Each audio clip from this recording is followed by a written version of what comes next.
we're talking about the limits of toleration. That's always a tough question. Like, it was just a lot of emotion, and not a lot of positive emotion.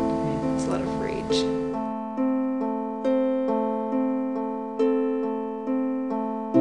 The rally took place because there were quite a few incidents on campus that were just, to me, were unacceptable. It started initially with, I guess you can say, the Towers elevator incident. Somebody calling one of the residents in the building, or rather just student in general, a nigger. There were or not biased words, but there were racial slurs written in the Towers concourse. There was a SWAT sticker written on somebody's door. Stuff like that happened to me also, and we're not going to take it anymore, and we're going to let you guys all know that this stuff has been going on in the school. I attended the rally because at the time I was co-president of PRISM, and also because I was really upset by things that were going on. My friends were being harassed, and people I didn't know were being harassed, and I thought that it was really awful that all of these terrible things were going on at once. Why can't racism be the next thing we talk about as something that happened and something that's bad and something that we shouldn't have, and not as, well, let's debate racist thought? Well, the kind of change I think you could expect from a rally is, well, a couple of consciousness raising about, the nature of the problem, and also about the depth of feeling in the spires. First of all, the only people that came to the rally or any of these, that were interested were pretty much the minorities themselves and their friends. And we probably didn't get our message across to the entire campus. Yeah, it was big, but I don't think people were affected by it. Not everybody came to actually unify and to help solve these bias-related incidents, or not really solve them, but support the victims. I attended the rally officially representing Created Equal, and I spoke at the rally representing Created Equal. I would have attended in general because I felt that it was important to make known that ignorance and intolerance were not what Ithaca College is about. The attitudes of people that went to the rally were really split. Like, some people were really angry and just wanted revenge. People responsible for this need to get the hell off the campus. Yes, absolutely, 110%. It is okay for those people to say what they say, get the hell off our campus. I don't want to come to a campus where there's racist people. I mean, granted, again, I understand this is not an idealistic world. There are people that are racist. But how dare you come in my face and blatantly tell me I'm a nigger and think I'm not going to be upset about that? If someone were to yell a racial slur, just randomly, I think it's totally, unacceptable. And my opinion is that, if you're not that minority group, you shouldn't say that word because, in a way, it doesn't belong to you. That's how I see it. Yeah, I think, if someone wanted to say something offensive to me, I can, I can work with that, and I can, react to it in a way that will protect myself and, educate someone else, if I choose to.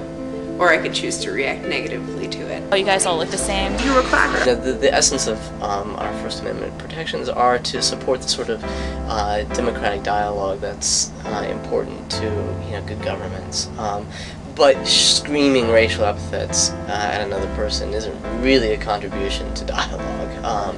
If anything, it's an obstacle to dialogue. I would be upset if somebody went up to you and said you're a cracker. I'd be upset if somebody went up to an Asian and said you're a chink. I would be upset for anybody that was going through any type of bias-related incident. It's just that I grew up in a very diverse area my entire life. So coming here was just a culture shock.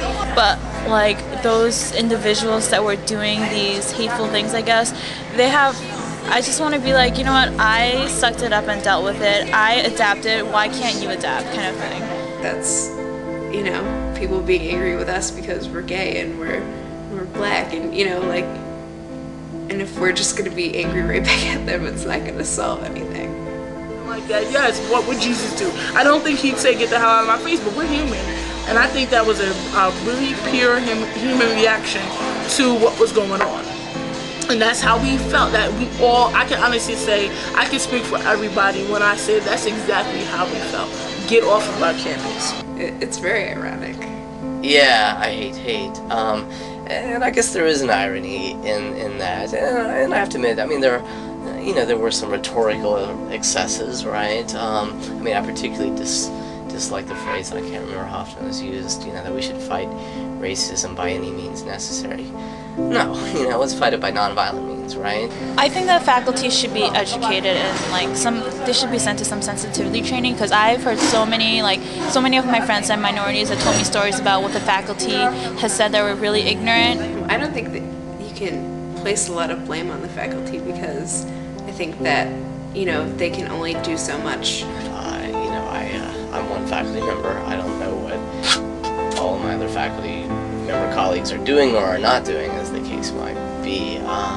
So, I'd ask a student, well, what, in your view, should have been done by the faculty to prevent this? What we said was they weren't exactly proactive initially in terms of addressing the incident. Yes, I do feel it is our responsibility as students to help out our peers, to support our peers, and this is why we're in college, to be proactive on our own without the help of the administration. However, I feel that there should have been more of a response from the administration regarding what transpired. Two of my friends that are Asian, they graduated last year. They were in this science class or whatever, I don't know, and one of my friends wasn't there, and they're both Asian, they always sit next to each other, and one of the professors said, he called it, I don't know, someone by the wrong name or whatever. He's like, oh, you guys all look the same, something like that. I'm the daughter of a college professor. My mom teaches back home in New Jersey, and she teaches biology, and she feels that her role on the campus is to teach biology, to give kids tutoring outside of class, and to make sure that they know and learn biology. It is not her place, she feels, to help when there's a problem at home. It's not her place to comment on politics. Personally, I'm sort of fortunate in a way that I teach courses in ethics and political philosophy, so I'm able to weave these themes into the courses I teach.